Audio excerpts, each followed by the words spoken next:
जय हिंद साथियों, स्वागत है आप सभी का फिर से आपके अपने यूट्यूब चैनल मानंदा क्लासेस में।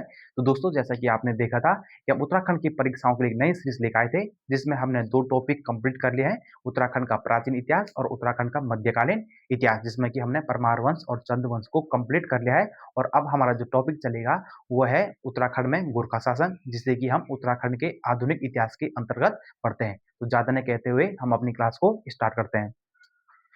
तो थोड़ा-सा पहले रिकॉल करते हैं, तो अभी तक के उसमें हमने देखा था कि जैसे हमारे उत्तराखंड का ये भू-भाग है, इस पे क्या-क्या यहाँ पे राजनीतिक यहाँ पे क्या हो रहे थे, गतिविधियाँ चल रही थी। तो क्या-क्या चल रही थी? यहाँ पे क्या चल रहा था? परमार वंश, हमारे गढ़वाल में तुम्हारे पास कौन थे? परमार वंश चल रहे थे और यहाँ पे चंद वंश चल रहे थे। और हमने इसमें परमार वंश से पूरे जितने भी हमारे पास 60 राजा थे, उनमें से सबसे अंतिम मैंने कहा था कि तुम्हारे पास कौन थे? प्रद्युम्न शाह थे। और यहाँ पे अंतिम तुम्हारे शासक कौन थे? महेंद्र चंद, मोहन चंद के पुत्र महेंद्र चंद थे, ठीक है? और मैंने कहा था कि इनके बीच में एक सबसे इम्पोर्टेंट नाम, जिसे कि हमको क्या कहते हैं, उसे किंग मेकर कहते हैं। क्या कहते हैं? किंग मेकर कहते हैं। उसका नाम तुम्हारे पास क्या है? हर्षदेव जोशी, जिसे कि हम कुमाऊं का चाणक्य भी कहते हैं। पूरी कहानी इसके बाद किस प्रकार से यहाँ पे गोरखाओं का शासन होता है, तो उन सबको न्योता तुम्हारे पास देने वाला तुम्हारे पास कौन था? हर्षदेव जोशी। और यही हर्षदेव जोशी बाद में यहाँ पे गोरखाओं को हटाने के लिए किसको आमंत्रित करते हैं? अंग्रेजों को करते हैं, ठीक है? तो यहाँ पे सबसे पहले हमको हर्षदेव जोशी के बारे में पूरा पता है कि तुम्हारे पास किस प्रकार से इसने अपने चाचा हरिराम जोशी को तुम्हारे पास कहाँ भेजा था? किस पानीपत के तीसरे युद्ध में भेजा था। और अपने पिता के बाद यहाँ पे वजीर बन गया था, बख्शी बन गया था किसका? महेंद्र चंद का, ठीक है? अब यहाँ पे ये चीजें आप देख रहे थे, तो उस टाइम पे क्या हुआ था कि जब यहाँ पे महेंद्र चंद थे और यहाँ पे तुम्हारे पास कौन थे? प्रद्युमन शाह। तो बात थी तुम्हारे पास 1790 कर दी, 1790 की। और उस टाइम पे नेपाल में क्या चल रहा था? थोड़ा सा नेपाल की तरफ अगर हम देखते हैं, तो ये तुम्हारे पास क्या चल रहा था यहाँ पे? नेपाल। जिस प्रकार से उत्तराखंड में छोटे-छोटे यहाँ पे गढ़ हो गए, या फिर छोटे-छोटे राज्य थे, जैसे यहाँ पे चंदवंश हो गया, परमार, सौर, सिरा, कत्यूरी, ठीक है? तो उस प्रकार से यहाँ पे इस हमारे नेपाल में उस टाइम पे, उस समय पे 24 यहाँ पे रियासतें थी। क्या थी? 24 रियासतें थी, जिसे हम चौबीसी कहते हैं। क्या कहते हैं? जिसे हम चौबीसी कहते हैं। और इन चौबीसी जो ये रियासत थी, इन रियासतों में जो तुम्हारे पास शासन, जो सबसे एक रियासत थी, उसमें तुम्हारे पास कौन सी जाति थी? नेवार जाति। कौन सी थी? नेवार जाति इस नेपाल में शासन करने वाले लोग थे। कहाँ पे? नेपाल। यहाँ पे 24 रियासत थी, लेकिन उसमें से एक प्रमुख रियासत थी। देखो ना, अब जैसे हमने कहा था कि यहाँ पे गढ़वाल में 52 गढ़ थे, लेकिन उनमें से जो वहाँ पे हमारे पास भानु प्रताप का जो कौन सा वाला गढ़ था? ये चांदपुर गढ़ था। तो वहाँ पे तुम्हारे पास कौन थे? अजयपाल। कौन थे? अजयपाल, जिसने कि पूरे 52 गढ़ों को क्या करा था? एक किया था। उस प्रकार से यहाँ पर एक रियासत, या इन 24 ही रियासतों में से एक रियासत थी, जिसमें कि एक राजा थे नरभूपाल। कौन थे? नरभूपाल शाह, ठीक है? ये थोड़ा इसको मैंने यहाँ पर बताया है क्योंकि थोड़ा हमारा नेपाल के इतिहास को समझना जरूरी है। हमको ये देखना कि कौन वहां से सबसे पहले यहाँ पे कुमाऊं पर अटैक करता है, ठीक है? तो यहाँ पे सबसे पहले कौन थे? नरभूपाल शाह। कौन थे? नरभूपाल शाह थे। और उनके एक पुत्र थे, उसका नाम था पृथ्वी नारायण शाह। क्या था?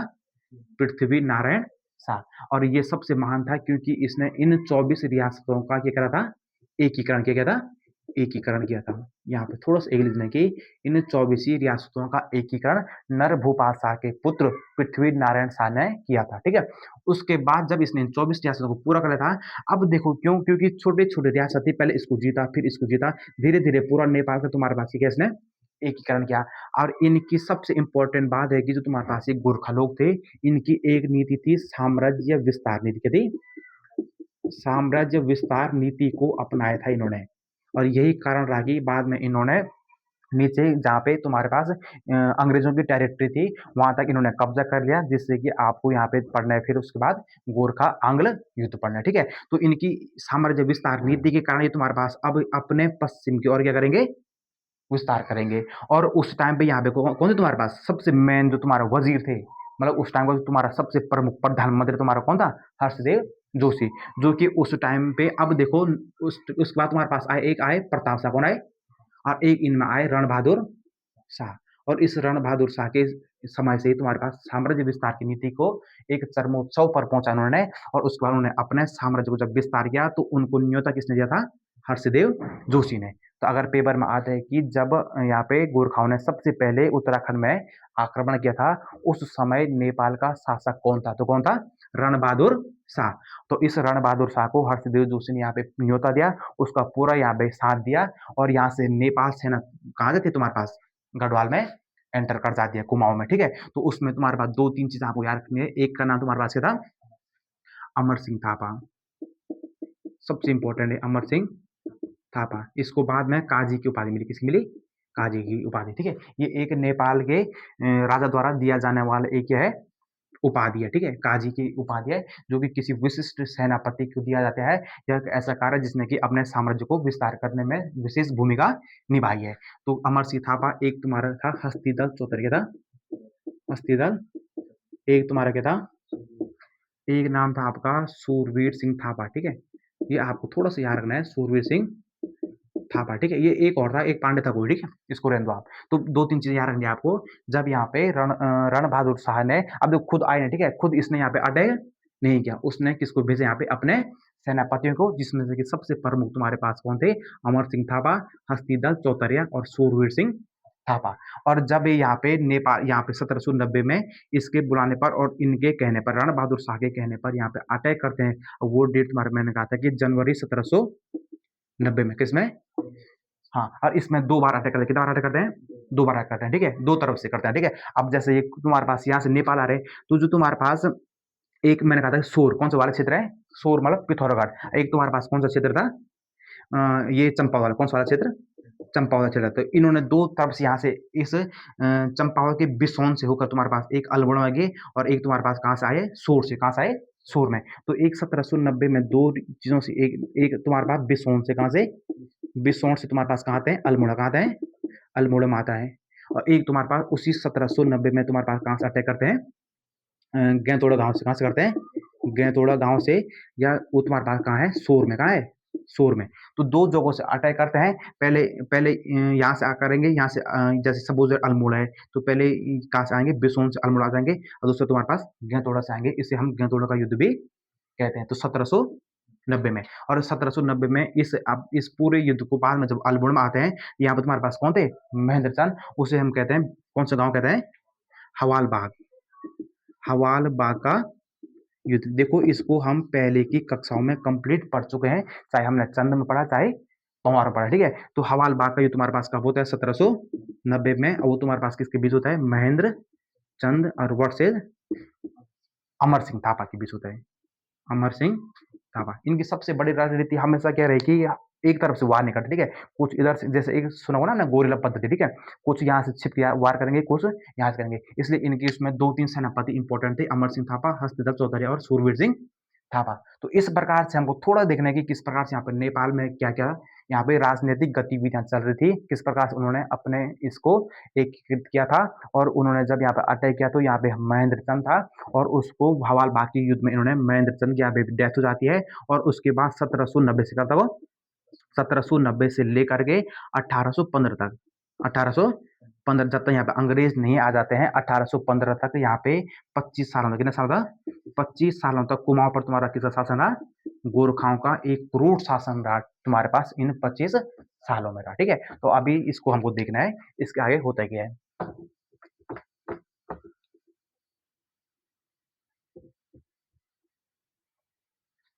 अब यहाँ पे आपको एक चीज देखनी है। जब आप थोड़ा देखो उस टाइम का प्रशासन कैसा था, ठीक है। जब उस टाइम पे, इससे पहले तुम्हारे पास कुमाऊं में कौन थे? चंद थे। कौन थे? चंद थे। और चंदों में जो सर्वोच्च था, जो तुम्हारे पास यहाँ पे शासन करता था, उसे क्या कहते हैं? राजा। क्या कहते हैं? राजा। लेकिन इनके उसमें यहाँ पे थोड़ा अलग है। जो तुम्हारे पास यहाँ पे नेपाल यहाँ पे अटैक करता है, उस टाइम पे थोड़ा यहाँ पे आपको एक चीज देखनी है, ठीक है। जब हम वहां पे हम इनका क्या पढ़ते हैं? राजा का शासन प्रशासन पढ़ते हैं ना, तो वहां पे सबसे पहले तुम्हारा कौन था? राजा। कौन था? राजा। फिर आप लोग वहां पे देते हैं कि तुम्हारे मंत्री थे, दीवान थे, बख्शी थे, ठीक है, फौजदार थे, ठीक है, दीवान थे। लेकिन यहाँ पे ऐसा नहीं है, ठीक है। यहाँ पे क्या है कि अब देखो, जब मैंने कहा था कि सपोज ये उत्तराखंड है, यहाँ तुम्हारे पास क्या है? नेपाल। क्या है? नेपाल है, ठीक है। जब यहाँ पे रण बहादुर शाह था, वो खुद यहाँ पे आए नहीं, उसने यहाँ पे शासन नहीं किया। जब उसने अपने यहाँ पे किनको भेजा? सेनापतियों को। किसको भेजा? सेना। खुद न कर करके वहां पर एक मतलब कि अधिकारी को भेजता था, जो कि वहां पर क्या करता? शासन और प्रशासन को देखता था उसे वो क्या कहते थे, सूबा या सूबेदार, क्या कहते थे, सूबा या सूबेदार। क्योंकि सबसे पहले यानी कि गोरखाओं के शासन में तुम्हारे पास यानी कि जो शासन प्रणाली थी वो तुम्हारे पास कैसी थी, फौजदारी, कैसी थी, फौजदारी शासन प्रणाली थी। अब फौजदारी शासन प्रणाली मतलब आज समझ गए होंगे, यहाँ पे कोई राजा रोजा नहीं, पूर्ण रूप से तुम्हारे पास किसका अधिकार था, सैन्य का अधिकार था। ठीक है, यहाँ पे कोई राजा नहीं था, कोई नीतियां बनाने वाले के लिए कोई विशेष मंत्रालय नहीं था, कोई प्रधानमंत्री नहीं है, कोई वजीर नहीं है, सीधा का पूरा किसके हाथों पर है, तुम्हारे पास फौजदारी प्रणाली, इसको हम कहते हैं फौजदारी शासन प्रणाली तुम्हारे पास किनकी थी, गोरखाओं की थी। ठीक है, तो जब यहाँ पे शासन करने के लिए वहां पर किसको भेजते उसे हम कहते हैं सूबा, क्या कहते हैं, सूबा। और उस सबसे पहले अगर आता है कि गोरखाओं के उसमें सबसे बड़ी प्रशासनिक जो तुम्हारे पास प्रशासनिक पद था वो तुम्हारे पास क्या था, सूबेदार, क्या था, सूबेदार, या जिसे हम सूबा भी कहते हैं। उसके नीचे तुम्हारे पास नायब सूबा और उसके नीचे फौजदार था और उसके नीचे तुम्हारे पास कौन थे, विचारी कहते हैं, ठीक है, विचारी, विचारी। ठीक हो गया। अब यहाँ पे देखो जिस प्रकार से आज आप लोग देखोगे ना, जैसे तुम्हारे पास क्या है सबसे बड़े इंडियन आर्मी में जैसे जनरल है, फिर ठीक है, फिर कर्नल हो गया, फिर ब्रिगेडियर हो गया, फिर कमांडर हो गया, कमांडेंट हो गया, ठीक है, फिर मेजर हो गया। तो इस प्रकार से उनका ये कुल मिला के उस टाइम का फौजियों का क्या था, ये पद का क्रम था। ठीक है, तो सबसे पहले जो सबसे बड़ा था उसे हम क्या कहते हैं, सुब्बा कहते हैं। ठीक है, मतलब कि अब इन्होंने हमारे इस गढ़वाल इस कुमाऊं क्षेत्र पर अगर यहाँ पे शासन कर दिया तो इस पूरे के पूरे कुमाऊं क्षेत्र पर शासन तुम्हारे पास कौन कर रहा था, सुब्बा, कौन कर रहा था, सुब्बा। लेकिन किसके अंदर में, राजा किसके, राजा तुम्हारे पास कहाँ बैठ रखा, नेपाल में बैठ रखा, लेकिन पूरा का पूरा शासन किसने करना है, सुब्बा ने। ठीक है, तो अब देखो सुब्बा तो अकेले करेगा नहीं, उसके नीचे उसको क्या मिलता था, नायब सुब्बा, और उसके नीचे उसको फौजदार, और सबसे नीचे तुम्हारे पास जो सैनिक हुआ करता है, सबसे नीचे स्तर का सैनिक अधिकारी, इसे हम क्या कहते हैं कि निम्नतम, क्या, निम्नतम सैनिक अधिकारी, इसे हम कह सकते हैं सैनिक अधिकारी। सबसे इंपॉर्टेंट है क्योंकि सबसे पहले बता चुका कि यहाँ पे फौजदारी प्रणाली थी उस टाइम पे। ठीक है, यहाँ पे कोई ना तो राजतंत्रात्मक था ना तो यहाँ पे लोकतंत्रात्मक था, बल्कि तुम्हारे पास कौन सी प्रणाली थी, फौज प्रणाली। अब आपको पता है कि भाई कोई सेना यहाँ पे अटैक करी, आपको पता है कि सेना सबसे तुम्हारी क्या होती है, क्रूर क्या होती है, उसको तो ऐसा तो अब देखो कोई राजा है, ठीक है, तो कोई राजा अच्छे नियम बनाएगा तभी तो जनता उसका क्या करेगी, सहयोग करती है वहां पे। ठीक है, लेकिन इनको तो कोई मतलब नहीं है, ठीक है, क्योंकि ये तुम्हारे पास क्या है, एक सेना के अधिकारी है। ठीक है, इनका काम एक ही था, तुम्हारे पास क्या करना, लूटना, क्या करना, लूटना, और यहाँ से सारा धन तुम्हारे पास कहाँ ले जाना है, नेपाल में ले जाना है। ठीक है, तो अब आप लोग देख रहे हो कि इनका कोई न्यायिक प्रणाली नहीं है। तो आप लोगों ने एक चीज पढ़ा होगा गोरखाओं में कि जो इनका सबसे एक बड़ा एक न्यायिक अधिकारी क्या होता था, न्यायिक अधिकार, वैसे इनके उसमें कोई न्याय प्रणाली थी नहीं। ठीक है, लेकिन कई इतिहासकार लिखते हैं कि उनके जो न्यायिक अधिकारी सबसे बड़े हुआ करते थे ग्राम स्तर पर, पंचायत स्तर पर, किस स्तर पर, पंचायत स्तर पर जो उनका सबसे बड़ा न्यायिक अधिकारी था उसे हम क्या कहते हैं, विचारी कहते हैं। तो इससे आप ये चीज रिलेट कर सकते हैं कि सबसे जो छोटा अधिकारी था वो उस टाइम पे क्या करता था, न्याय देता था, क्या देता था, लगा लो एक सेना का सबसे छोटा सैनिक अगर न्याय कर रहा तो किस प्रकार से उसने न्याय किया होगा, वो आज हम इस वीडियो में देखेंगे कि इनकी किस प्रकार से यहाँ पे दिव्य दीपों की इन्होंने यहाँ पे करे। ठीक है, किस प्रकार से इन्होंने यहाँ पे न्याय करने के अलग अलग चीजों को अपनाया था। ठीक है, क्योंकि एक सेना कौन, एक सेना का सबसे निम्नतम अधिकारी क्या करे, न्याय कर रहे हैं। तो आप लोग सोच सकते हैं कि अब देखो आज का थोड़ा सिपाही तो थोड़ा पढ़ा लिखा हो सकता है, ठीक है, सबसे छोटा जो निम्नतम का सिपाही होगा वो मान सकते थोड़ा पढ़ा लिखा होगा। उस टाइम पे देखो ना तो पढ़ा लिखा है ना इसका कोई डिग्री है, इसने फिर भी इसको क्या अधिकारी बनाया उन्होंने, न्याय का अधिकारी बना रहे। तो आप लोग समझ सकते हैं कि गोरखाओं के समय पर पे हमारे उत्तराखंड में किस प्रकार से इन्होंने क्रूर शासन किया होगा, उसको हम थोड़ा बहुत इसमें देखते हैं। ठीक है, तो इसका थोड़ा सा इसका प्रशासन लिख देना कि इनका शासन प्रशासन कैसा था, फौजदारी था, जिसमें से कि सबसे बड़ा पद सूबेदार था, फिर नायब सूबेदार, फिर फौजदार। अब जब इन्होंने यहाँ पे देखना है कि जब हमारे इस कुमाऊं में ये आए तो सबसे पहले इन्होंने क्या नियुक्त किया वहां पे, सुब्बा, क्या होगा, सुब्बा। जैसे हम वहां पे राजा पढ़ते हैं ना, जैसे तुम्हारे पास पहले कौन से राजा थे, लास्ट कौन थे, तो उस प्रकार हमको यहाँ पे क्रम के अनुसार क्या पढ़ना है, सुब्बा पढ़ना है। और वो तुम्हारे पास ज्यादा थे 15-20 थे, लेकिन हमको इंपॉर्टेंट सुब्बों के बारे में पता करना है, जिनके बारे में थोड़ा इतिहास में हमें क्या मिलती है, जानकारी मिलती है। तो सबसे पहले हेडिंग लिखना कि गोरखाओं के प्रमुख सूबेदार, ये जिसे हम क्या कहते हैं, सुब्बा कहते हैं, क्या कहते हैं, सुब्बा कहते हैं। तो सबसे पहले लिखो जोगामल शाह, क्या लिखो, जोगामल शाह। ठीक है, ये हमारे पास अब देखो सबसे पहले कौन थे हमारे पास, जो सबसे पहले वहां पे सुबह बन गए 1790 में यहाँ पे जीत लिया था। अगले साल जो तुम्हारे पास शासन करने के लिए तुम्हारे पास कौन आए, सुबाए, उसका नाम था जोगामल शाह। इससे हमारे क्या-क्या प्रश्न बन सकते हैं, वो देखो आप। जोगमाल शाह जब 1791 में आते हैं, तो इसने सबसे पहले यहाँ पे क्या करा था? सबसे पहले इसने यहाँ पे भूमि बंदोबस्त क्या करा था? भूमि बंदोबस्त किया था। ये थोड़ा बहुत इम्पोर्टेंट है, इसने यहाँ पे क्या करा था?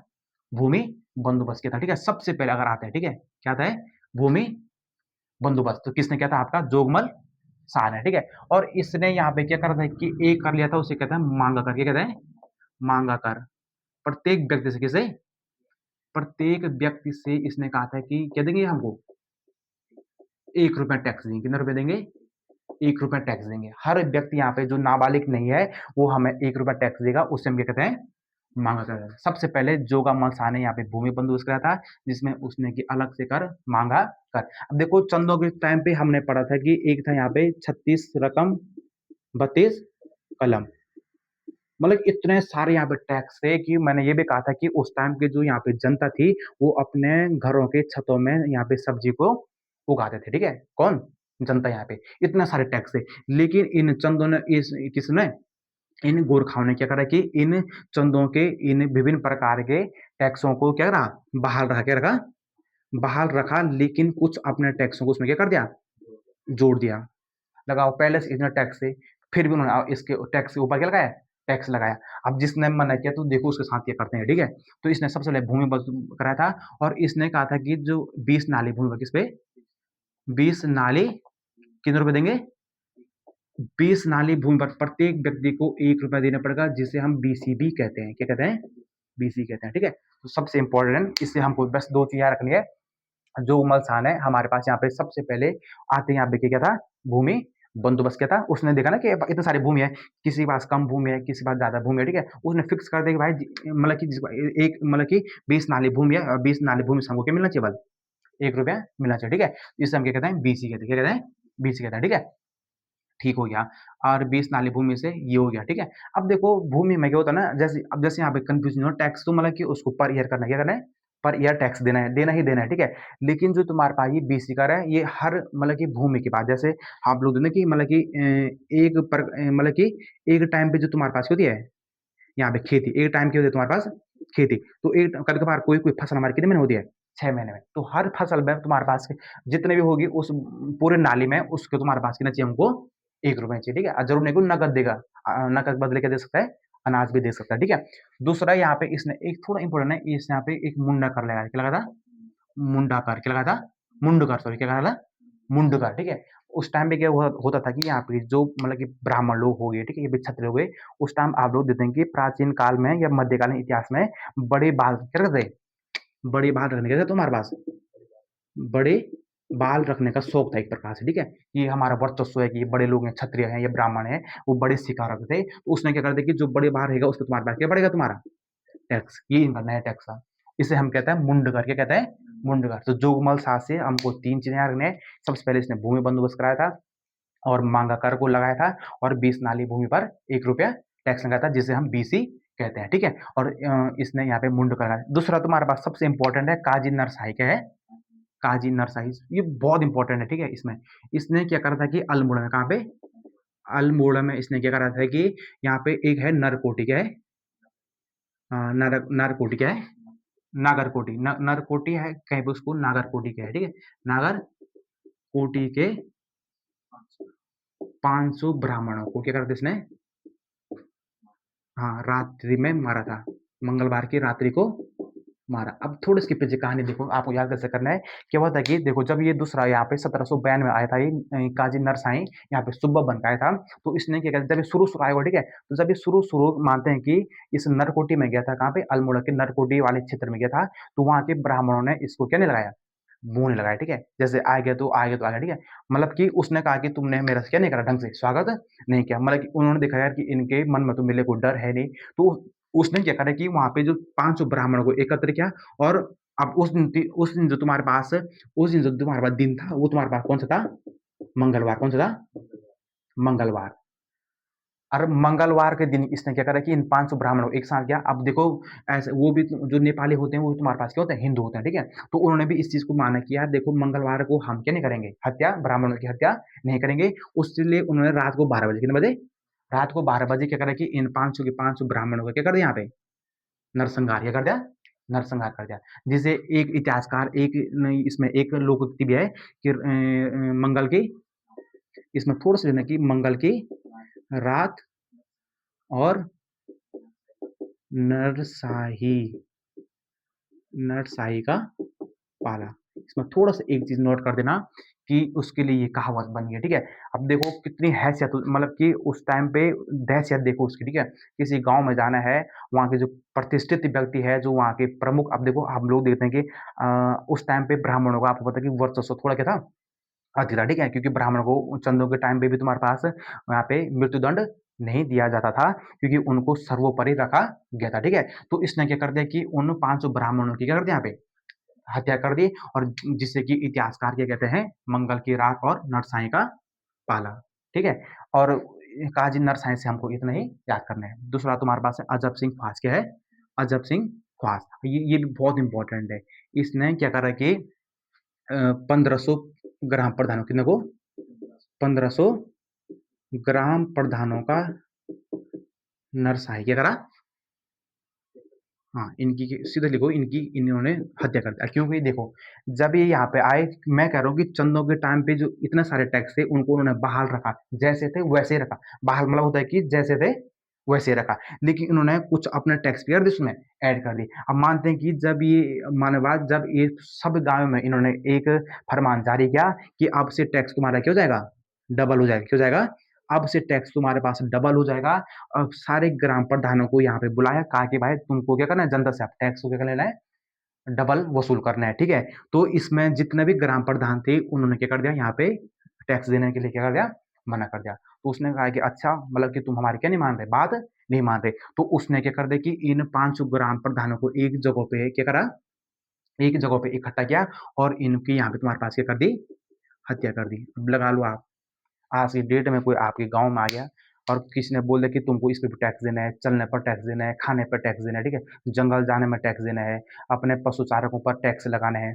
तो अगर कोई अगर विरोध करता है तो उसने जितने भी विरोध करते ग्राम प्रधान करते उन सबको एक जगह मिला करके उनकी क्या कर दी वहाँ पे मर्मरता से क्या कर दी उसकी हत्या कर दी। तो लगाओ कि उस टाइम पे दहशत कैसी फैली होगी जनता के दिलों में। तो ये तुम्हारे पास किसने किया था? अजब सिंह ख्वास ने। और सबसे इम्पोर्टेंट इसने एक काम किया है, देखो अब इसने तो ब्राह्मणों को मार दिया, ठीक है?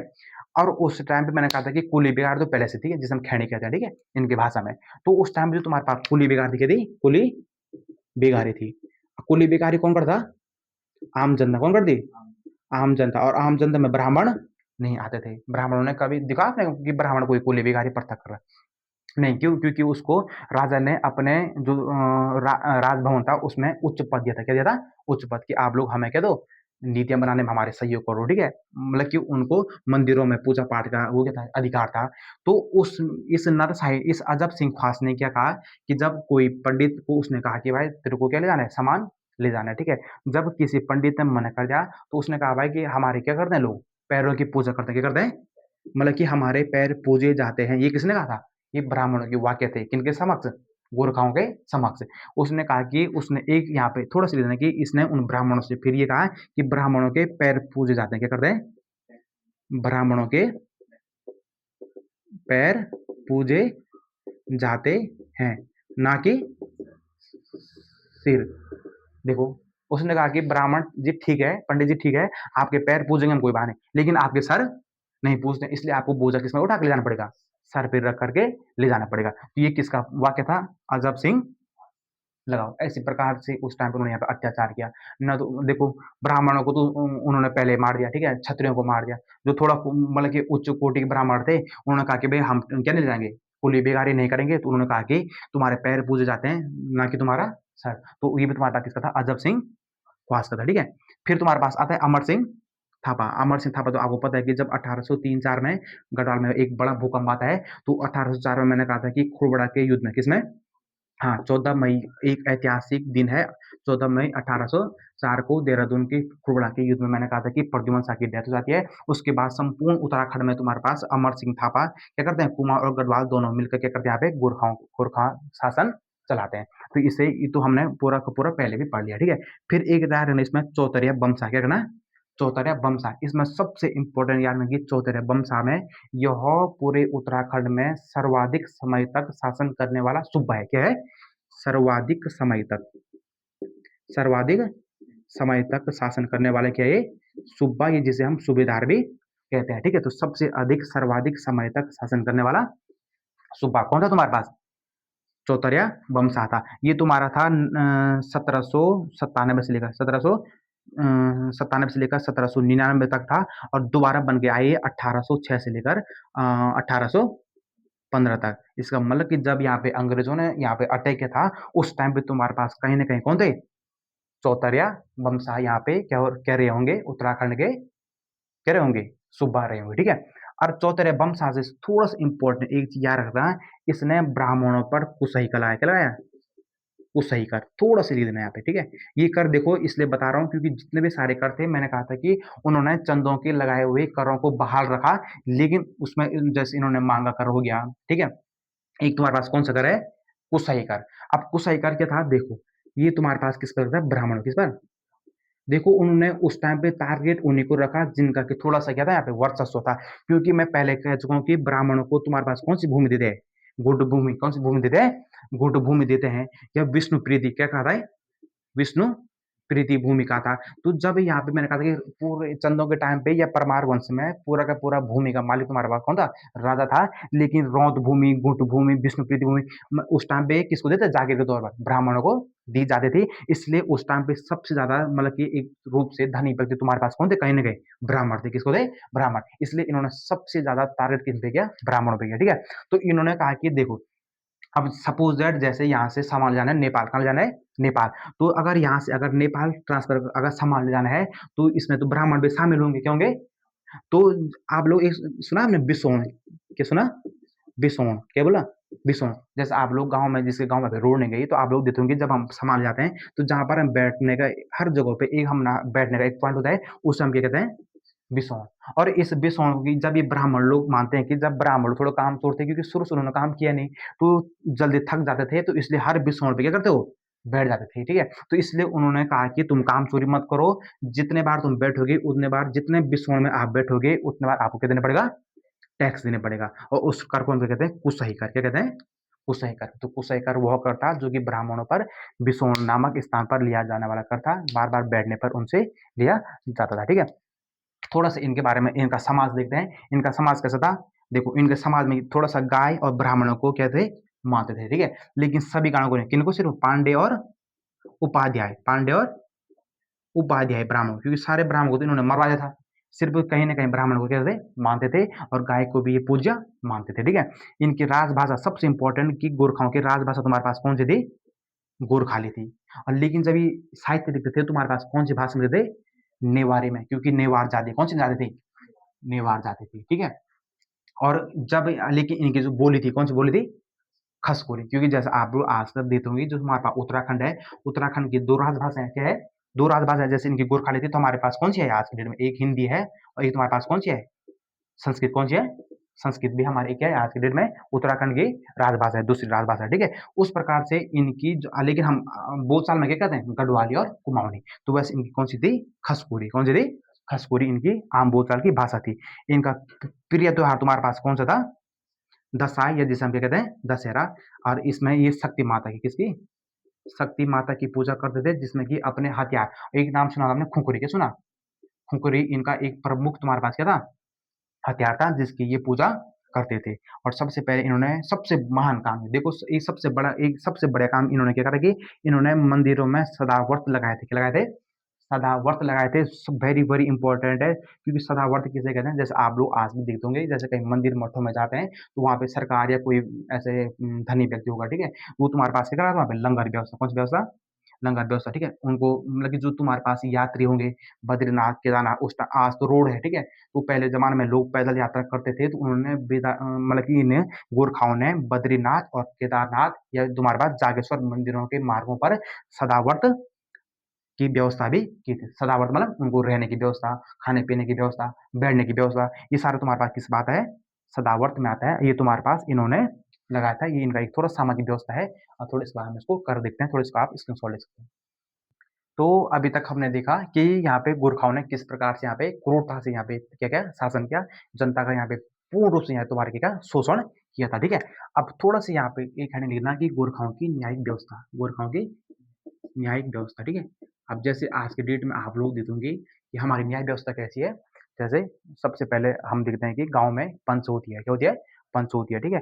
फिर उसके बाद आपको पता है कि डिस्ट्रिक्ट लेवल पे होता है, ठीक है? डिस्ट्रिक्ट कोर्ट होता है, फिर हाई कोर्ट होता है स्टेट लेवल पे, फिर लास्ट में सुप्रीम कोर्ट, ठीक है?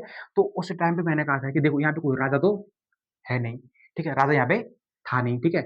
और क्योंकि चंदों के समय पे भी जो तुम्हारे पास न्याय का सर्वोच्च अधिकारी सबसे बड़ा जो तुम्हारा था कौन था? राजा, कौन था? राजा, ठीक है?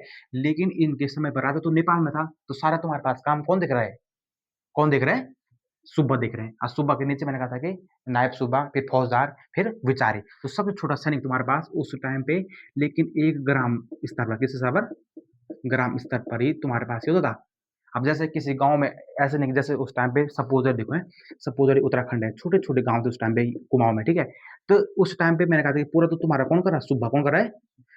कुछ हिस्सों पर कौन कर रहा है? नायब सूबा। और वो नायब सूबा भी किससे करा रहा है तुम्हारे पास? फौजदारी से। और वो फौजदार तुम्हारे पास किससे कर रहा है? विचारे से। किससे करा रहा है? तो कहीं न कहीं एक पर्टिकुलर विलेज में तुम्हारे पास कौन देख रहा है? विचारी। कौन देख रहा है? विचारी नाम का एक सबसे छोटा सैनिक अधिकारी देख रहा है, ठीक है? तो मतलब कि जो तुम्हारे पास न्याय भी तुम्हारे पास कौन करेगा? विचारे, कौन करेगा? विचारे करेगा। तो याद रखना कि उनकी न्यायिक स्तर पर ग्राम स्तर पर होता था, मतलब कि पंचायत स्तर पर, किस स्तर पर? पंचायत स्तर पर जो तुम्हारे पास न्याय होता था और उस न्याय करने वाले अधिकारी को क्या कहते हैं हम? विचार। इसको थोड़ा-सा इम्पोर्टेंट लिख देना कि किनके समय पे? गोरखाओं के समय पर जो तुम्हारे पास न्याय का काम करते थे, उस अधिकारी को हम बोलते हैं, विचारे बोलते हैं। यहाँ तक कंप्लीट हो गया, ठीक है? अब अब मैंने कहा था कि देखो उस टाइम विचारे मतलब कि सबसे निम्नतम पद का सैनिक है। ना वो पढ़ा लिखा है, आज तो हमको पता है कि आईपीसी हो गया, सीआरपीसी हो गया, ठीक है? मतलब कि अब तो उसको भारतीय न्याय संहिता बीएनएस हो गया, मतलब कि किस न्याय के लिए कौन-सा दंड है, इसलिए लोग डरते भी हैं, ठीक है? तो उस टाइम पे देखो किस प्रकार से इस विचारे ने यहाँ पे क्या कराया था? नियम कानून बनाया था, ठीक है? कि किस मतलब कि कौन से कार्य के लिए दंड देना होगा, ठीक है? तो तुम्हारे पास वादी, प्रतिवादी होगा, ठीक है? जो पीड़ित व्यक्ति होगा या अभियुक्त होगा, उनको किस प्रकार से यहाँ पे न्याय करना है। तो इसने न्याय करने के लिए यहाँ पे क्या कराया तुम्हारे पास? दीपों का प्रयोग। किसने क्या प्रयोग किया? दीपों का प्रयोग, ठीक है? अपना नियम बनाए इन्होंने, मतलब क्या बनाए? नियम। उस नियम में 2-3 नियम आपको याद रखने हैं। एक तुम्हारे पास पहला है गोलादीप, क्या है? गोलादीप। एक तुम्हारे पास है तराजू दीप, क्या है? तराजू दीप। और एक तुम्हारे पास क्या है? एक आता है कढ़ाई दीप। तो वो तीर दीप, तालाब दीप बहुत सारा, ठीक है? एक तुम्हारे पास तालाब, क्या है? तालाब दीप। सबसे पहले तो इनके पास एक था तुम्हारे पास जो तुम्हारे पास क्या है? महाभारत, क्या है? महाभारत हो गया, ये तुम्हारे पास क्या हो गया? गीता हो गया, या हरिवंश, हरिवंश का पोता, ठीक है? अब देखो सबसे पहले अभी भी आप लोग देखे होंगे कि जो मतलब कि उस धर्म के, ठीक है? जो उनकी सबसे मतलब क्या है? धार्मिक पुस्तक क्या है? धार्मिक पुस्तक है जिस पे कि वो मानते हैं हम लोग, उसकी तुम्हारे पास क्या दिलाते हैं? कसम क्या दिलाते हैं?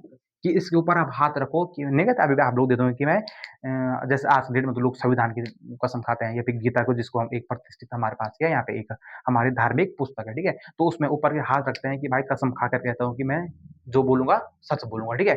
तो उस टाइम पे ये क्या करते हैं कि जो वहाँ पे जनता है न्याय करने के लिए देखो 2 पक्ष होते हैं, क्या होते हैं? कभी भी रखना 2 पक्ष होते हैं, ठीक है? न्याय करने के लिए 2 पक्ष होते हैं। एक तुम्हारे पास कौन-सा पक्ष है? पीड़ित पक्ष, कौन-सा है? पीड़ित पक्ष मतलब कि जिस पे क्या कर रखा है उसमें उन्होंने? कोई ना कोई क्राइम हो रहा होगा, ठीक है? जिस पे और दूसरा तुम्हारा क्या होता है? अभियुक्त, क्या होता है? अभियुक्त जिसने क्राइम किया होगा, ठीक है? और जिसके ऊपर किया होगा उसे क्या कहते हैं? पीड़ित व्यक्ति, ठीक है? तो अब क्या करेंगे कि यहाँ पे एक पुस्तक रखेंगे, पुस्तक के ऊपर दोनों को कसम खिलाएँगे कि भाई अब ज़रूरत हुई ये तुम्हारे पास क्या बोलेगा? सच बोलेगा। जिसने क्राइम कर दिया वो कभी कसम खा के बोलेगा मैंने ये गलत किया। हर कोई व्यक्ति इतना समझदार नहीं होता है ना? तो उस टाइम पे ठीक है, तो सबसे पहले तुम्हारे पास क्या करा था? धार्मिक पुस्तकों की कसम दिलाई जाती थी। दूसरा तुम्हारे पास इन्होंने दीपों का यूज़ किया, किसका यूज़ किया? दीप। एक तुम्हारे पास कौन-सा है? गोला दीप, क्या है? गोला दीप। इसमें इन्होंने क्या करा कि इस दीप में इन्होंने न्याय करने के लिए क्या नियम बनाए थे? सपोज़ कोई लोहे की छड़ है, क्या है? लोहे की छड़ है, ठीक है? और इस छड़ को इन्होंने आग में क्या कर दिया? गरम कर दिया और दोनों पक्षों से न्याय करने के लिए इस रॉड पे इसने भी हाथ लगाना है और इसने भी हाँ, जिसका हाथ जला उसने क्या किया? जिसका हाथ जलेगा वो तुम्हारे पास क्या है? अपराधी, क्या है? अपराधी। और जिसका हाथ नहीं जलेगा वो बेगुनाह है। बेगुनाह, उसने कोई गुनाह नहीं किया, लगाओ तुम। दूसरा उन्होंने यही तराजू द्वीप क्या है, तराजू द्वीप। तराजू द्वीप में क्या है, सपोज हमारे एक तराजू है, क्या है, ये तराजू है, ठीक है, तराजू है। अब उन्होंने क्या करना है कि शाम के टाइम पे क्या करना है कि दोनों व्यक्तियों की क्या करना है, यहाँ पे वेट तोलाना है, ठीक है। इसका वेट सपोज 50 किलो आया, इसका आया तुम्हारे पास 52 किलो, कितना आया, 52 किलो शाम के टाइम पे, ठीक है। और सुबह के टाइम पे अगर इसका वेट तुम्हारे पास क्या हो गया, कम हो जाता है, तो वो तुम्हारे पास क्या हो जाएगा, देखो आप अगर देखो अगर इसका वेट कम हो गया तो अपराधी क्या है, अपराधी है। और ज्यादा हो गया तो सही है, वो क्या है, बेगुनाह है। और इसका भी सेम वही है, ठीक है। तो इसमें इन्होंने क्या करा, दूसरे उसमें तराजू में क्या करा, दोनों के क्या करे, वेट नापे शाम को, और सुबह चेक किया कि अगर भाई तेरा कम होगा तो तुम क्या हो जाएगा, अपराधी घोषित हो जाएगा। अगर तुम्हारा वेट ज्यादा हो गया तो बेगुनाह घोषित हो जाएगा। तीसरा इसमें है, ये है कढ़ाई द्वीप, क्या है, कढ़ाई द्वीप। कढ़ाई द्वीप में भी सेम वही है, गोला द्वीप जैसे। इसमें क्या करते हैं कि एक भिगोना टाइप का, एक कढ़ाई पे तुम्हारे पास तेल उबालते थे और उसमें इनके हाथों को डालते थे। जिसका हाथ पहले जलेगा वो अपराधी है, और जिसका नहीं जलेगा वो बेगुनाह है। तीसरा है तालाब द्वीप, क्या है, तालाब द्वीप। और इस तालाब में क्या करते थे कि कई इतिहासकार कहते हैं कि दोनों को क्या करना, उसमें तालाब में डालना, ठीक है। और जो पहले मर गया वो क्या है, वो अपराधी। जो पहले मर गया वो तुम्हारे पास क्या है, अपराधी है। तो लगाओ कि उस टाइम पे इस ऐसे प्रकार के तुम्हारे पास क्या थे, न्याय करने की प्रणालियां थी गोरखाओं के शासन पे। तो लगा सकता है आपकी निपुणता है। तो इस आज के दिन आप लोग कभी अगर सपोज हमारे साथ अगर ऐसी घटनाएं होती है, शायद मेरे साथ हमारे साथ कोई यहाँ पे क्राइम हो जाता है और हम पुलिस के पास जाते हैं, और पुलिस हमारे साथ इन न्यायिक व्यवस्थाओं को यहाँ पे करती है कि भाई या फिर तुम गोला दीप का यूज करो, या फिर तराजू दीप, या फिर कढ़ाई दीप, ठीक है। कहीं कहीं तो उस टाइम पे ये मानते थे कि जैसे मंदिर है, उस टाइम पे फेमस मंदिर था न्याय के तुम्हारे पास कौन, गोलू देवता, कौन सा था, गोलू देवता, ठीक है। अब ये लोग क्या करते थे कि गोलू देवता के मंदिर में जाते थे, और दोनों की, किसकी, पीड़ित की भी और अभियुक्त की, तुम्हारे पास दोनों पर्ची, क्या, दोनों पर्ची में नाम डाल का, सपोज ए और बी।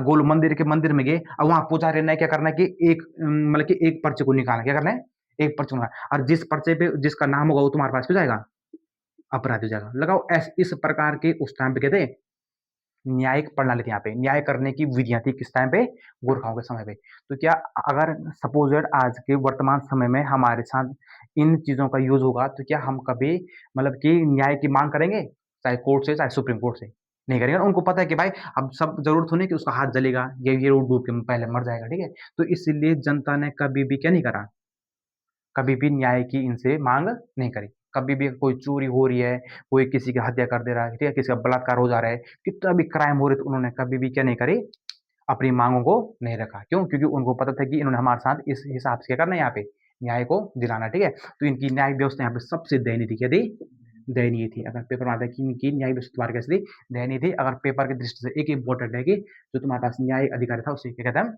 विचारिक कहता है, ठीक है।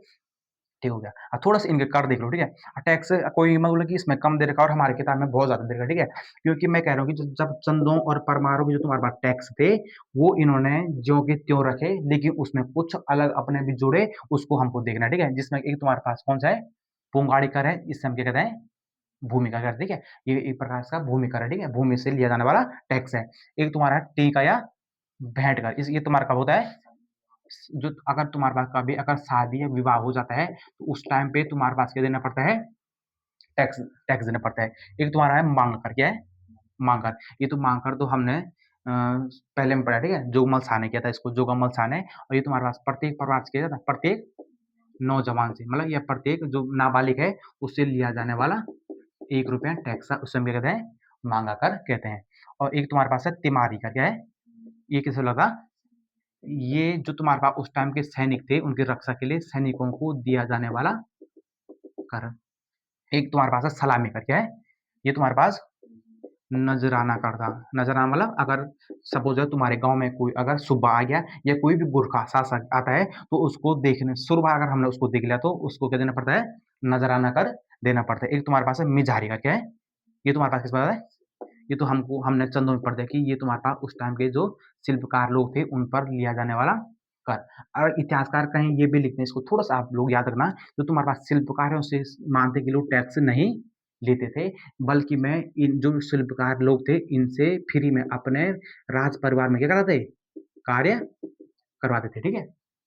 एक है शायर, बहुत इंपॉर्टेंट, इसको थोड़ा इंपॉर्टेंट करना, ठीक है। शायर कर, जिसे कि सीमा शुल्क भी कहते हैं और चुंगी कर भी कहते हैं। सपोज अगर आप ये गोरखा मान भाई हमारी बाउंड्री है, ये बाउंड्री है यूपी से, किसे है, यूपी से, ठीक है। यहाँ तो गोरखा है, अगर आप लोग इस सीमा से कोई भी सामान अगर चाहे लेते हैं चाहे देते हैं, तो वहाँ पे इस सीमा पर एक टैक्स लगता है, उसे हम सीमा कर भी कहते हैं या चुंगी कर कहते हैं, उसे हम क्या कहते हैं, शायर, क्या कहते हैं, शायर। एक है मरोकर, क्या है, वो तुम्हारा पुत्र विहीन, किस पे, जिसका अगर कोई पुत्र नहीं है तो उस पे भी तुम्हारे पास क्या पड़ता है, टैक्स पड़ता है, उसे हम कहते हैं मरोकर, क्या कहते हैं, मरोकर। एक है घी कर, क्या है, हाँ, जो दुधारू पशु है, क्या है, दुधारू पशुओं पर लगने वाला कर लगाओ। मतलब कि हमारे गाँव में अगर सपोज़ हमारे घर में हमारे गाय भैंस अगर ब्याई गई, तो मतलब कि हमको भी क्या देना है एक प्रकार से टैक्स देना पड़ता है। लगाओ आप लोग खुद सोचो, अगर आपके घर में माने बात कोई भैंस ब्याह रही है, आपने उसको पूरे 9 महीने खाना खिलाया, घास खिलाया, चारा खिलाया, अगर उसके बाद अगर बड़ी मुश्किल से अगर ब्याह भी जाती है और सपोज़ देखो अगर 2 लीटर दूध देती है, अगर 1 लीटर आपको फ्री में किसी को देना पड़ता तो क्या बीतती होगी बताओ? उस टाइम पे छोटे बच्चे होंगे दूध पिलाने के लिए। तो लगाओ इन्होंने इस प्रकार से यहाँ पे क्या करा, यहाँ पे अत्याचार किया। एक तुम्हारे पास रहता का क्या है, ये तुम्हारे पास किसके लिए है, अगर किसी अब देखो गाँव छोड़ने पर लगने वाला, अब देखो इतना सारे ना तो इनका कोई न्याय प्रणाली है, इतना सारे टैक्स ले लेके आदमी मतलब कि वो तो एक जिंदा लाश है। तो हमारे पास एक ऑप्शन है क्या, देश से भागने का। एक तो हमारे पास ऑप्शन है, और क्या कर सकता हूँ, लड़ हम इनके साथ सकते हैं नहीं, इतने खूंखार लोग हैं वो, पूरी उनकी सेना है यहाँ पे, तो हम उनके साथ लड़ नहीं सकते हैं, ना वो हमको न्याय दिला पा रहे हैं। अगर थोड़ा किसी ने वहाँ पे थोड़ा आवाज़ उठाई थी, तो उन्होंने पूरे के पूरे 1500 के तुम्हारे पास ये कर दी, वहाँ पे ग्राम प्रधानों की हत्या कर दी। नरसाई ने मंगलवार को ब्राह्मण को मार दिया, तो क्या करेंगे हम, देश से भागने की कोशिश करेंगे। तो उन्होंने क्या करा कि जो भागेगा अगर पकड़ा गया तो उसको गाँव छोड़ने पर क्या देना पड़ेगा, टैक्स देना पड़ेगा।